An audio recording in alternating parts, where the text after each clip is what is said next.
I love dreams, in the sense that I love the surreal, unpredictable nature of them. Anything is possible within a dream.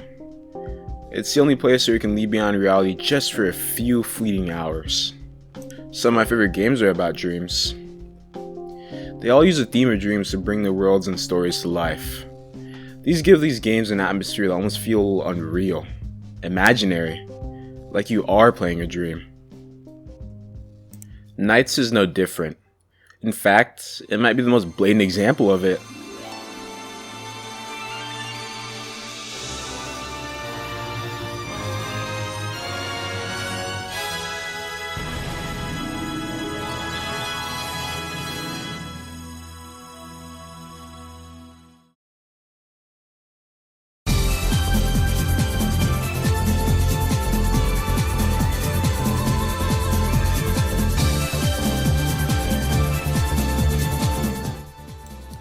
I remember playing the casino level in Sonic Adventure like years ago and coming across the NiGHTS pinball machine. It was captivating. The music stood out to me the most. Hearing it, it felt like another world was calling out to me. One filled with paradise and wonder. Finally playing NiGHTS years later, I was entering into that world, finally taking it all in.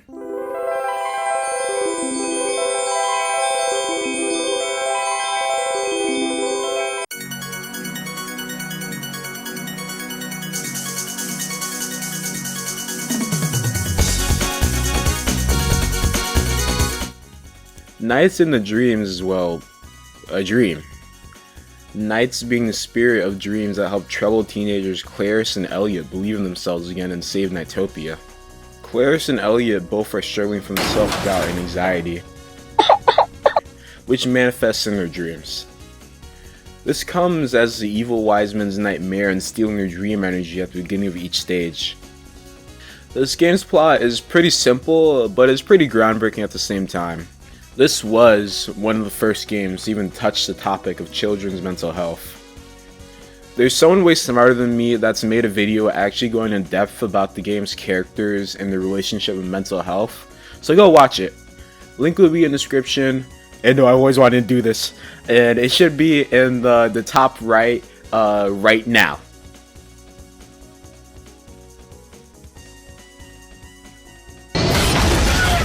I sat down every night before bed and played this game for an hour each night.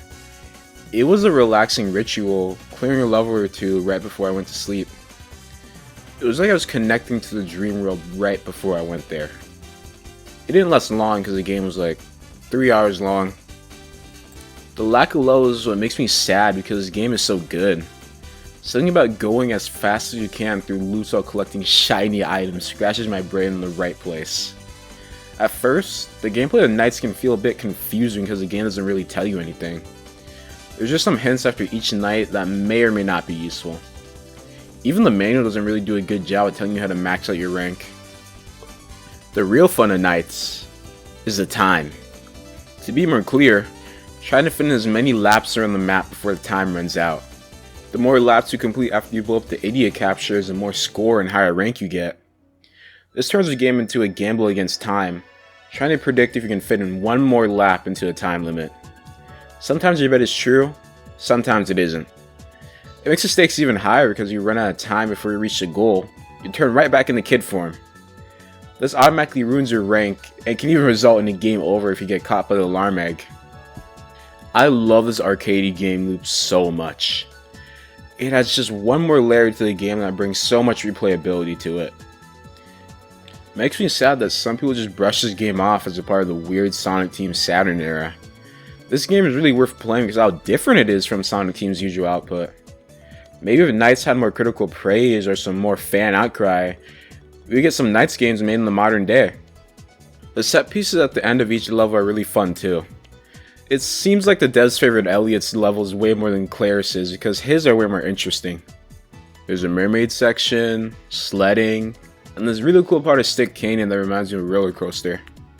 I would have loved more levels to see what gimmicks Sonic Team would put in them. The length of this game feels like something that'd be like in a pack-in title or a demo disc. I know some kid got this game on Christmas in 1996 and beat it in like 2 sittings. Imagine that. It wasn't bad enough getting a Saturn for Christmas, but you got a game on it that was short as hell. You probably couldn't even ask your mom for another one because you say, I just got you one! So you'd be stuck bored of NiGHTS until the next holiday or birthday. Also, more levels would mean more songs for me to listen to. I love the OST of this game to bits, man. There are so many songs that have that magical late 90s Sega feel to them. I'm talking about like Sonic R, Burning Rangers, Panzer Dragoon Saga, games like that. If I had to pick 3 favorites from this game to represent that, they would be Message from Nightopia,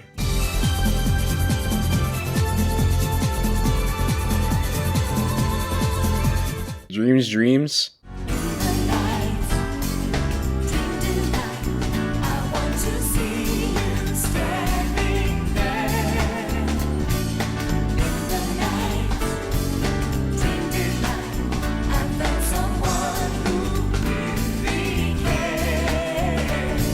and Peaceful Moment.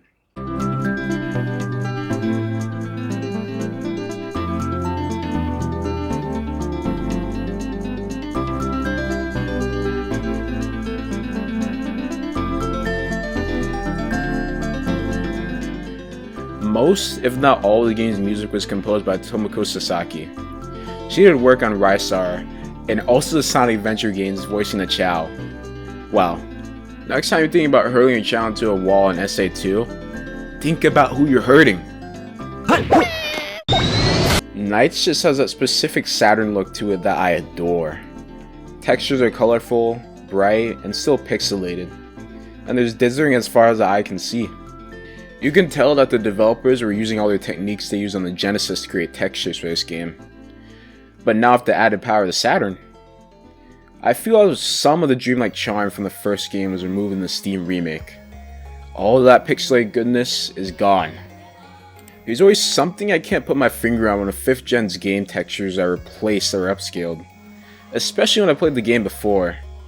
It feels a bit jarring to see a texture so high resolution, added by the contrast of the character models who are usually left alone.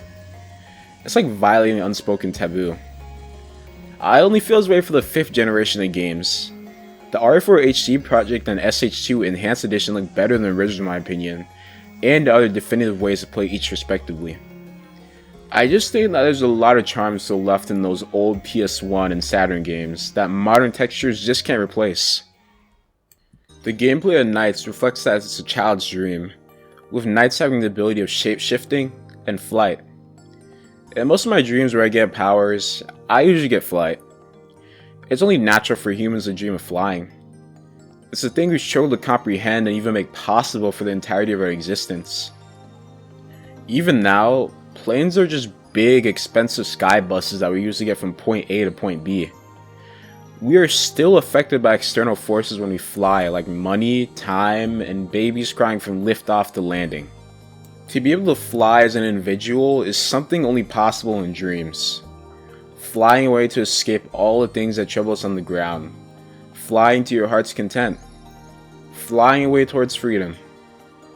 I believe that NiGHTS represents this dream of escapism and freedom, being able to fly and do as it pleases. It helps others achieve a sense of freedom by restoring the self-beliefs of them, therefore letting others achieve freedom by breaking the chains of self-doubt. Just as it did with Claris and Elliot by helping them believe in themselves again. Dreams can free people. I found this relatable. These days, I find myself wanting to be asleep more often, to go to the land of dreams and leave everything behind. I know that escapism isn't good at all that, but I can't help but enjoy the freedom that dreaming brings. Which is why NiGHTS spoke to me. It's like the whole game embodies that same freedom. Dreaming allows for our own minds to talk to us through an endless amount of ways.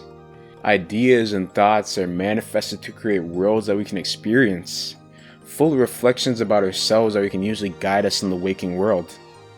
All the while serving as a way to process emotions, gather memories, and inspire you. It's understated how amazing the unconscious act of dreaming is. I mean, like, your brain is creating this place of reflection and thoughts for you while your body rests each night. They can be happy, sad, frightening, funny, surreal, affectionate, all from the same mind I use every day. It's really a wonderful thing. Also, Toby Fox got the idea of Deltarune from a dream, so yeah, dreams are actually pretty cool. NiGHTS in the dreams really connects with me because of its ability to express the freedom that dreaming brings. Its simple but complex nature is something to be praised, even though its length is short. It's a fun time that's no harm in trying out.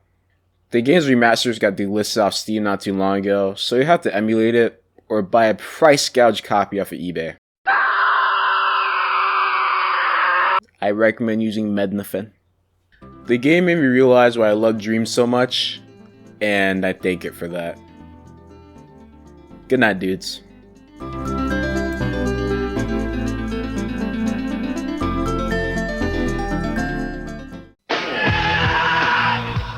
There's never been a game like Sega Saturn's NiGHTS.